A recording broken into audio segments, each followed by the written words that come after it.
There is something about Christmas time that is eerily unsettling. The joy and happiness in the air is a pleasant change of pace from the normally dreary London atmosphere. But the sugar-coated mirth that permeates the holiday feels so unreal, as if a tiger at the circus is pulled into a silly little costume, and we, the audience, is supposed to just believe this creature enjoys jumping through hoops when we all know it would be rather mauling our children.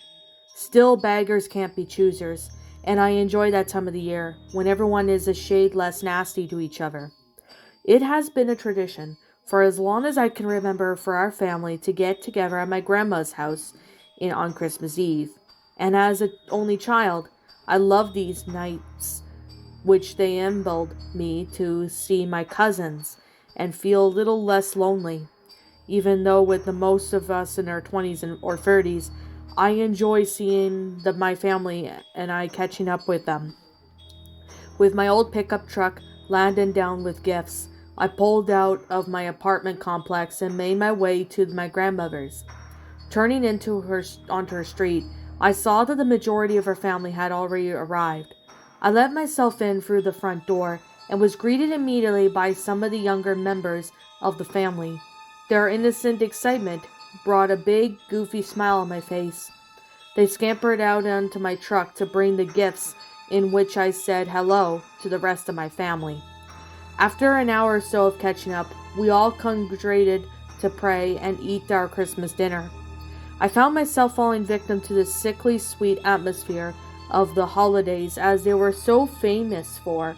I was laughing heartily at the jokes that wouldn't have even brought a smile to my face even any other time.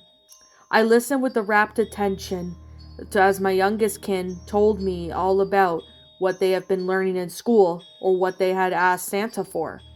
This was a time of the year when I stopped playing the role of recluse, and of tonight in particular, I realized that I need to cherish these moments.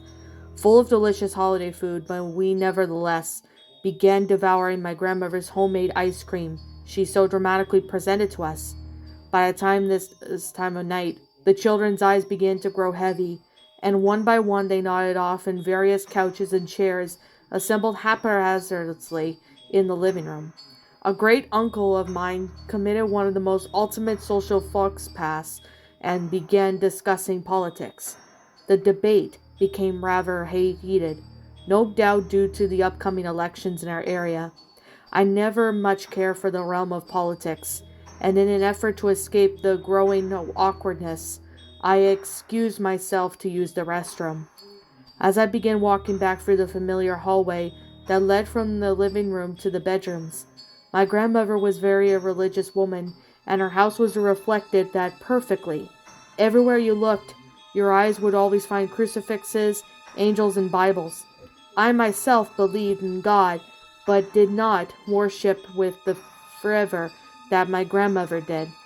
Lining the walls were pictures from a forgotten time, interspiced with the paintings depicting various biblical scenes. A cross hung above the entrance to the bathroom, the beds looking dramatically clean as they waited for someone to make use of them. At the end of the hallway was a large mirror, in which hid the door and the only restroom in the house. I smiled as I recalled how my cousins and I would sprint down the hallway towards the glass, amused by our reflective selves. Perched above the mirror was my grandmother's most prized possessions. It was a beautifully rendered version of the Last Supper, but instead of the usual background, Jesus and his apostles set amongst the clouds and angels. I had never truly looked at the painting before, so for the first time in my eyes feasted on how detailed it felt like it was. As I began to turn my way to rejoin my family, I could have sworn I saw a ripple play across the face of one of the angels, fixing my attention back onto the painting. Nothing seemed to be out of the ordinary. Silently laughing at the quick twinge of my alarm I had felt, I again made to walk back down the hallway. Only try as I might, my entire body was rooted on the spot. As I began to feel panic, fearing that I was going to have some sort of seizure, I could open my mouth, but no sound would leave it. Again, the ripple across the angel's face, until finally it remained there. The face turning into a bubbling mass. Slowly the angel began to transform before me. I could not even begin to comprehend the horrific abomination it was becoming, but I was fully aware of the effects that it was having on my body. I could feel something drip from my eyes, whatever it was, tears or blood, I could not tell. My brain throbbed against my skull with a painful intensity. My mind was threatening to explode as I neared the brink of insanity. My whole face began to tremble. I wanted nothing more than to scream for help, but my body had other ideas. A fresh wave of horror washed over me as I felt my hands rinsed my face completely out of their own will. My fingers began scratching at my eyes, determined to rip them out. My eyes swayed open through the pain. My hands were willing to do anything to make the ghastly vision in front of me go away. Anything to stop this madness. My vision began to fade as my eyes gave way under the clawing. I collapsed on the ground, blind but still alive. The warmth of the blood pouring out of my eye sockets was my only comfort, and I was still unable to speak or move. Dear old grandmother would have been too late in finding me, as I suddenly bled to death in a crumpled heap on the floor. I awoke in the stark white room. It seemed like I had been sleeping sitting up, and I had no knowledge of how I arrived here.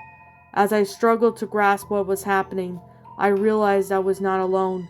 5 beautiful angels stood before me, smiling as I looked at each other in each turn. I couldn't help but return the smile, realizing I must have ascended to heaven. I rose from the floor and immediately began to sob as the beautiful faces were disturbed by a familiar rippling. What's up, my pretties? It's the Lion Queen here. I want to appreciate you all for tuning into this video, and I do appreciate you guys supporting my video by giving this video likes and stuff. If you really enjoyed this video, be sure to leave a like, comment and subscribe if you're new, ring the bell for notifications to when I upload so that way you guys will get updated for whenever I upload.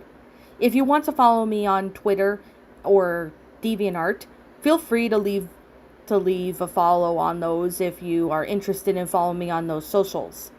If you want to support my backup channel, known as Miss Dark Shigo, feel free to subscribe to it, as a link to that will also be in the About page section. And with that being said, and that being the case, thank you so much for watching, my pretties, and as always, stay pretty.